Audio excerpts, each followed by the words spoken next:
Ahmedabad municipal કોર્પોરેશનના માર્ગો પર વ્હાઇટ ટોપિંગ મુદ્દે અવારનવાર વિવાદ ઊભો થાય છે ત્યારે ગોમતીપુર પોલીસ સ્ટેશનથી વીર ભગતસિંહ કોમ્યુનિટી હોલ સુધી 400 મીટરના રોડ પર વ્હાઇટ ટોપિંગ કરવામાં આવવાનું હતું, પરંતુ તે પહેલા જ ફાયર સ્ટેશન પાસે યુટિલિટી માટે ખોદવામાં આવ્યું છે।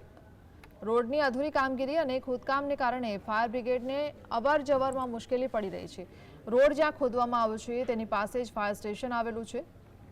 અગાઉ ગુરુકુળ રોડ, જોધપુર રોડ ખોદી દેવામાં આવ્યો હતો અને હવે ગોમતીપુર વિસ્તારનો રોડ ખોદી દેવામાં આવ્યો છે ત્યારે સવાલ એ થાય છે કે એસી કેબિનમાં બેસીને નિર્ણય લેતા અધિકારીઓને ખોદકામ રોડ બને તે પહેલા કરવું કે કેમ તે યાદ રહેતું નથી।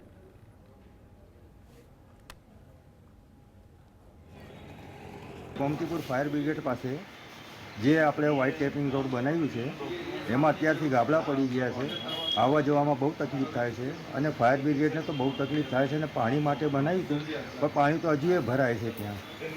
એ લોકોને આટલી બધી જાણકારી ના હોય અને આટલા મોટા મોટા એન્જિનિયરો છે એવું એમ લોકોને ખ્યાલ ના આવતું હોય તો મારા જેવા માણસની સલાહ લે તો હું એમને સારી રીતે બતાવું કે કઈ રીતે રોડ બનાવવું પડે।